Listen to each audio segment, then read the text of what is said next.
Le flash d'information locale, présenté par Laura Sahin. Bonjour à tous et bienvenue dans votre nouveau rendez-vous d'information tous les matins du lundi au jeudi sur Radio JM.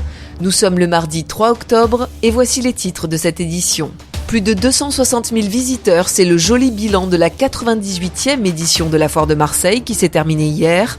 C'est 5% de plus que l'an passé, notamment grâce aux 10 000 pèlerins qui sont allés à la foire après la messe du pape au stade Vélodrome. Les entrées gratuites ont également boosté les chiffres avec 4 journées d'accès libre sur les 11 jours de foire. C'était une promesse de campagne. Emmanuel Macron a annoncé hier 238 nouvelles brigades de gendarmerie sur tout le territoire. En Provence, 8 brigades fixes et mobiles de gendarmes vont se répartir des Alpes de Haute-Provence au Vaucluse, en passant par les Bouches-du-Rhône. Un dispositif qui verra le jour d'ici 2027. Le projet de loi de finances 2024 devrait impacter les ressources des chambres de commerce et d'industrie. Jean-Luc Chauvin, président de la CCI d'Aix-Marseille-Provence, nous fait part de sa préoccupation au micro de Magali Barthès. La nouvelle baisse, c'est quoi ? C'est un frein à la dynamique du premier réseau public de soutien aux entreprises dans les territoires. C'est concrètement au niveau national environ 1429 postes, 1430 postes supprimés, donc un tiers de l'effectif qui est dédié aux missions de service public et de proximité auprès des entreprises. Donc c'est des collaborateurs à moins, donc des entreprises sur des missions de service public et sur des missions de territoire qui ne seront plus accompagnées. Donc le risque est clair, c'est une diminution de la qualité des prestations, une diminution du nombre d'entreprises qui seront servies et une diminution de la raison d'être et de l'utilité des CCI. Marseille dans le top 4 des villes où il est le plus difficile de se loger en France. Face à la Airbnbisation du marché immobilier, la mairie a décidé de sévir. Des brigades de contrôle devraient mettre la pression aux loueurs, mais l'approche des Jeux Olympiques attire beaucoup les convoitises. Le conseil municipal du 20 octobre devrait donner le ton, notamment pour assurer les professionnels du secteur de l'hôtellerie, très inquiets. Lionel Lévy rend son tablier des cuisines de l'Intercontinental à Marseille. Le chef 1 étoile quittera les fourneaux de l'hôtel 5 étoiles au premier trimestre 2024 pour un projet plus personnel aux alentours de Marseille. Nous recevrons le chef très bientôt sur Radio JM. On finit par la météo avec des températures toujours hautes pour la saison, 19 degrés ce matin et jusqu'à 26 degrés cet après-midi sur notre belle cité phocéenne.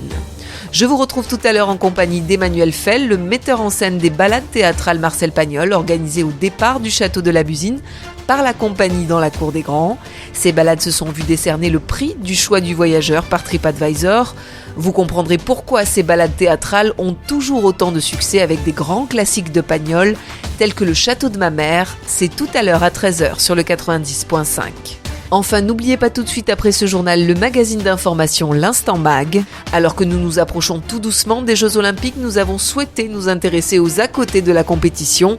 Et parmi les paramètres qui concourent au succès des athlètes figure l'alimentation. Alors vendredi dernier, Magali Barthès s'est rendue au Pôle France Voile où le Marseille-Provence Gastronomie Média Club avait convié le chef 3 étoiles Alexandre Mazzia sur un thème ô combien évocateur, cuisiner avec la victoire.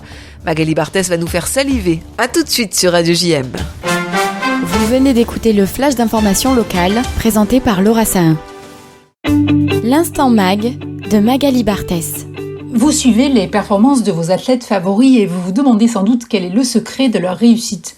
Eh bien, l'alimentation figure parmi les nombreux paramètres qui participent à la performance. Alors le Pôle France Voile de Marseille nous a ouvert ses portes pour vous dévoiler un peu les coulisses de la préparation de ces champions. Pour Danielle Milon, vice-présidente du département et présidente de Provence Tourisme, notre territoire constitue clairement un atout pour promouvoir l'alimentation auprès des athlètes. On est porté par un site touristique ici où nous sommes présents aujourd'hui, un site d'exception ouvert sur la Méditerranée. Voilà, nous sommes très fiers et la gastronomie a son mot à dire dans le régime physique mais aussi mental de nos grands sportifs. Une préparation olympique représente beaucoup d'efforts, d'abnégation pour tout sportif de haut niveau et la nouvelle structure de haute performance où doivent se dérouler les régates olympiques y contribue. Il était essentiel de le rappeler, mais pour aborder la compétition dans les meilleures conditions, entre en jeu une autre dimension essentielle, comme le souligne Pascal Chollet du Pôle France Voile. L'alimentation en a une fondamentale, c'est l'énergie de nos athlètes. Je dirais presque qu'on est au balbutiement, je pense, de ce qu'on peut tirer du bénéfice de l'alimentation. Au centre des enjeux, tout ce travail d'optimisation en amont, attesté par les sportifs présents comme Jérémy Mion, champion du monde de voile en 2018, qui participera au JO 2024 en 4,70 type bateau avec Camille Lecointre. C'est notre carburant, la nutrition, donc c'est vraiment très important de bien manger. Donc il y a plusieurs objectifs dans la voile en fonction de notre discipline. Donc il y a des disciplines où on essaye plutôt de perdre du poids parce qu'il faut être assez léger, et à l'inverse il y a des disciplines où ils sont plutôt en prise de poids parce que leur support leur demande d'être lourd. Donc moi je fais du 4,70 et c'est un bateau où on a plutôt besoin d'être léger dessus. Donc c'était pendant toutes mes années de pratique, ça a toujours été de l'optimisation du poids pour en perdre. Ça a été ça le nerf de la guerre. Mais par contre on fait un sport où on doit être performant toute une semaine, donc on peut pas comme en judo juste être sur la balance. Enfin juste, c'est très difficile d'être au poids qu'ils font, mais en tout cas c'est un instant T, alors que nous il faut être à la fois léger mais à la fois lucide, performant pendant toute une semaine de compétition. Donc c'est hyper important de garder un niveau d'énergie stable et d'avoir les apports qu'il faut. Donc pendant des années, par exemple, cette perte de poids était associée avec juste moins manger, et avec le temps on se rend compte que c'est pas du tout ça la bonne stratégie, et qu'il faut garder vraiment des forces. Donc voilà. Pour Marion Couturier, athlète marseillaise de IQ Foil, 4e à l'U21 et 19e au Senior World Cup Lanzarote IQ Foil en 2023, les besoins sont différents. Alors en IQ Foil, on a besoin en général d'être plutôt lourd sur notre foil, donc on a des besoins assez importants en termes de quantité et d'apport, notamment protéique et glucidique. Donc pour nous c'est très important de faire attention à ce que l'on met dans notre corps et dans quelle quantité, pour ne pas perdre de poids pendant les régates et pendant les entraînements. Donc on est suivi sur le plan nutritionnel par des personnes qui nous accompagnent sur les doses et quantités, etc. Et pendant les Jeux, je pense que sur la catégorie IQ Foil, il y aura un vrai besoin d'être à l'écoute des athlètes sur les quantités dont ils ont besoin pour se régénérer et pour pouvoir rester au poids correctement. Alors, pour maximiser les chances de réussite, les fédérations sportives font de plus en plus appel à des spécialistes pour caler leur alimentation au quotidien et en compétition afin de répondre à leurs besoins énergétiques, à l'image de Lauriane Marquet, chercheuse en nutrition et physiologie du sport. L'hygiène de vie, déjà, en général, va être garante d'une bonne performance. Donc, dans l'hygiène de vie, on va avoir le sommeil, déjà, qui va être la base de toute la récupération, la nutrition et aussi après les techniques de récupération. L'idée, c'est vraiment d'optimiser le corps qui va être l'outil de travail du sportif. Donc, c'est de le mettre vraiment dans les meilleures dispositions. Et voilà, on va manger, les sportifs vont manger 3-4 fois par jour, voire même 5. L'aliment va être au cœur vraiment de l'organisme, au plus profond, on va être en contact avec le sang, les organes. Donc on va pouvoir apporter les éléments dont l'organisme a besoin.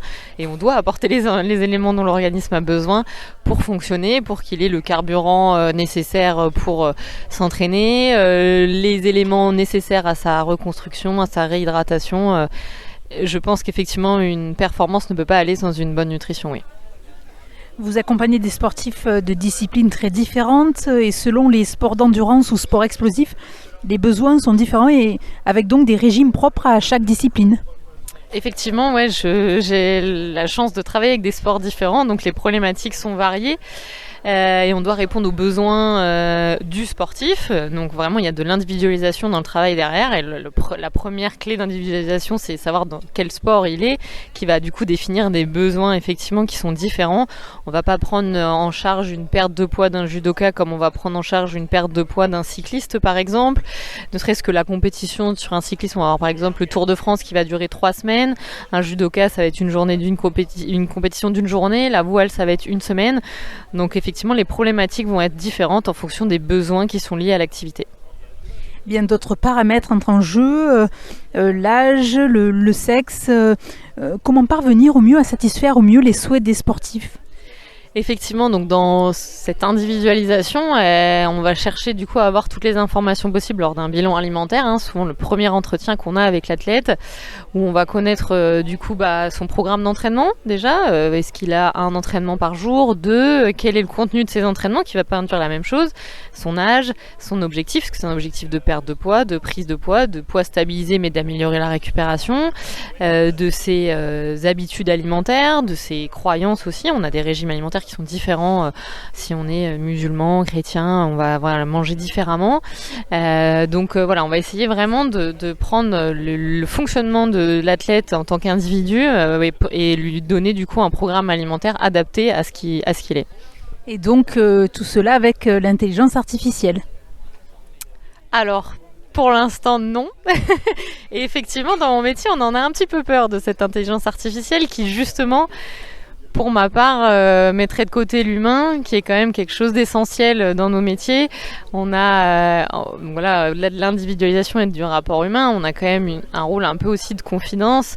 C'est parfois compliqué le rapport à l'alimentation, ça peut faire écho à des problèmes qui sont autres, et d'avoir une oreille attentive et d'avoir une personne empathique en face de soi. On n'est pas juste sur de la théorie, on est sur de la théorie qui est appliquée au terrain. Le terrain, il se passe pas les mêmes conditions que dans un laboratoire et ce qu'on va trouver dans des publications scientifiques. Donc notre rôle, c'est de pouvoir adapter ce qu'on va lire en théorie, que l'IA connaît, mais avec les contraintes de terrain, et l'IA va pas se déplacer sur un bateau pour savoir comment est-ce que se passe une compétition de voile. Et pour parfaire l'accompagnement des sportifs, il s'avère primordial de s'entourer des meilleurs. Le chef marseillais, triplement étoilé et ancien basketteur de haut niveau, Alexandre Masia, choisi pour préparer les repas des athlètes pendant les JO 2024, s'était éloigné pour l'occasion de ces fourneaux. La préparation s'est faite déjà depuis 3 ans. Là, on arrive dans les derniers rouages, donc l'entonnoir est bien mis en place. Ces préparations ont été faites avec des nutritionnistes, des médecins du sport, des préparateurs physiques, évidemment en prenant en compte, moi, pour ma partie, on va dire toutes les disciplines. Et puis j'ai pu travailler avec des fédérations, j'ai pu travailler avec des présidents du sport, donc c'est formidable, mais surtout l'essentiel avec les athlètes. Et ça, c'est incroyable. Et Alexandre Masia mesure toute cette chance de figurer parmi les ambassadeurs de la gastronomie française à l'occasion du plus grand événement sportif au monde. C'est une vraie fierté, c'est de représenter son pays, parce qu'on représente le savoir-faire et la gastronomie française à travers le monde. C'est de montrer aussi les joailliers de notre territoire. Et puis moi, en ayant joué à un niveau modeste, national 1, de pouvoir au basket, c'est de pouvoir, c'est une fierté d'être au service des joueurs et des athlètes pendant la durée des Jeux. Alors évidemment, le contenu de l'assiette des athlètes va privilégier les produits de notre région en évitant les stéréotypes. Moi, je ne vais pas faire des pâtes, pour vous répondre franchement, je ne suis pas là pour ça. Donc on va travailler sur tous des apports différents au niveau du végétal, comme je le disais tout à l'heure, sur les pois chiches, sur la fibre, sur des poissons, mais des poissons bien spécifiques aussi en fonction aussi de l'environnement, mais surtout aussi de l'approvisionnement, parce que ça c'est des contraintes qui sont aussi à prendre en compte. Donc moi j'ai la chance aujourd'hui, malgré le travail, et heureusement le travail depuis 3 ans, d'apporter justement mon côté ludique. Pour l'instant on est sur du colon et du merlu, pour l'instant, et on va pas... pourquoi ? Parce qu'on veut rester sur la Méditerranée et sur nos côtes, en tout cas pour moi, pour représenter notre région. Mais c'est vrai que pour Paris, il faut savoir que dans ce cadre des Jeux, il y a 25% des produits qui vont venir à 250 km de Paris. Et ça, pourquoi ? Parce que on ne peut pas évidemment approvisionner tout à 250 km de Paris. Donc moi j'ai la chance aujourd'hui de pouvoir amener mon territoire et de voir quels produits je vais pouvoir amener aux athlètes. Alors je ne vais pas amener 10 poissons, mais au moins 1 ou 2 pour mettre en avant aussi ces qualités nutritives, mais aussi l'environnement. De savoir qu'effectivement, il y a une pêche raisonnable, il faut aussi la prendre en considération, parce qu'il y a aussi ça, de ne pas dépeupler la mer et de pouvoir avoir une éthique responsable, et notamment aussi avec la taxe carbone, qui est un enjeu majeur. Mais il y a une recette qui est par exemple autour des pois chiches, donc le pois chiche avec petits pois fumés et betteraves fumées, ainsi que les fumées qui vont apporter une touche végétale et marine pendant la durée des Jeux. Ces Jeux olympiques seront aussi un véritable tremplin pour promouvoir l'alimentation saine auprès du grand public. C'est un paramètre important pour les JO 2024 dont l'objectif est de véhiculer, chez les jeunes en particulier, une autre idée de l'alimentation dans un contexte événementiel. L'Instant Mag de Magali Barthès.